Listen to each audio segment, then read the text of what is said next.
দাও দাও বসিয়ে দাও বসিয়ে দাও। কীভাবে যাবো? নিশ্চয়ই ভাবছো এখানে কি হচ্ছিল। এখানে আসলে চলছিল এগরোল বানানো। হ্যালো এভরিওয়ান, আমি রিমি আর আমার ইউটিউব চ্যানেলে তোমাদের সবাইকে স্বাগত। তো আজকে আমি তোমাদের সঙ্গে শেয়ার করতে চলেছি একটা মিষ্টি মোমেন্ট। এটা হচ্ছে আমাদের এগরোল পার্টি। আজকে হঠাৎই প্ল্যানিং হলো আমরা এগরোল বানাবো। তো রাত 10টার সময় দুজন মিলে বসে গেছি এগরোল বানাতে। তো দেখো, এটা বানাতে কিন্তু আমাদের অনেক প্রবলেম ফেস করতে হয়েছিল। আর হ্যাঁ, এই কড়াইটা দেখে তোমরা আবার খারাপ কমেন্ট করো না কিন্তু। আসলে কি বলো তো, আমরা তো মেসে থাকি আর আমাদের যেহেতু অল্প রান্না বান্না, তো আমাদের এই ছোট্ট কড়াইগুলোতেই কাজ চলে যায়। কিন্তু এই ছোটো কড়াইগুলো এতটাই পাতলা হয় যে আগুনের তাপে তাপে পুরো কালো হয়ে যায়। আর যতটা পারি মাজার চেষ্টা করি, কিন্তু তারপরেও এই কালো দাগগুলো ওঠে না। কমানো তো? হ্যাঁ কমানো আছে। ওই দিকটা লুচির মতো না হয়ে যায়।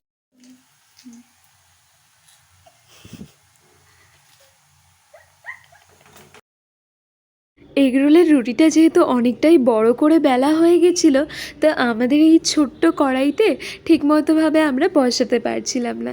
তো দেখতেই পাচ্ছ যে কেমন হয়ে গেছে।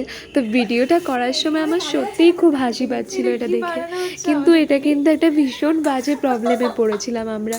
কিন্তু খেতে যখন ইচ্ছে করেছে তখন তো বানিয়েই ছাড়বো। আমরা আমাদের জায়গায় ঠিক আছি। তারপরে দেখো এটাকে কিভাবে দিদিভাই হ্যান্ডেল করলো ব্যাপারটা। ঠিক আছে, দেখা যাক কি হয়। হচ্ছে দিদি ছেড়েছিল, এটার হালত এই যে এরকম হয়ে গেছে।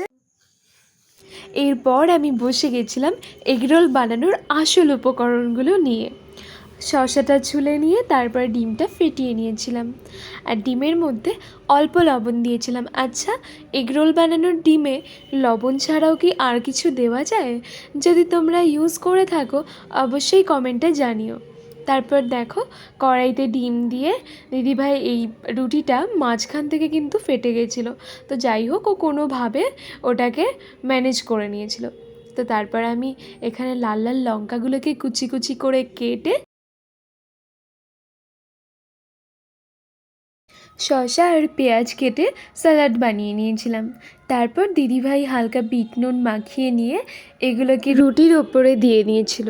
আর এরকমভাবে সবগুলো জিনিস একসাথে দিয়ে রুটিটাকে মুড়ে নিলেই হয়ে গেল এগরোল। তো আমাদের এই ভিডিওটা তোমাদের কেমন লাগলো অবশ্যই কমেন্টে জানিও। আর যদি আমার ভিডিওগুলো তোমাদের ভালো লেগে থাকে তবে অবশ্যই চ্যানেলটাকে সাবস্ক্রাইব করে পাশে থেকো। শসা পেঁয়াজ দেওয়ার পরে দিয়ে নেওয়া হয়েছিল কিষান কেচাপ। তো আমার সস খেতে খুব একটা ভালো লাগে না, তো তোমরা কি ভালোবাসো জানিও কিন্তু। তো দেখো, প্রথমে আমরা বুঝতে পারছিলাম না কিভাবে রোলটা করা হবে। তো যাই হোক, লাস্টে এরকমভাবে রোলটা পেঁচানো হয়েছিল। তো এই হচ্ছে রোলের ফাইনাল লুক। তো আজকের মতো ভিডিওটা এখানেই, দেখা হবে নতুন কোনো ভিডিওতে।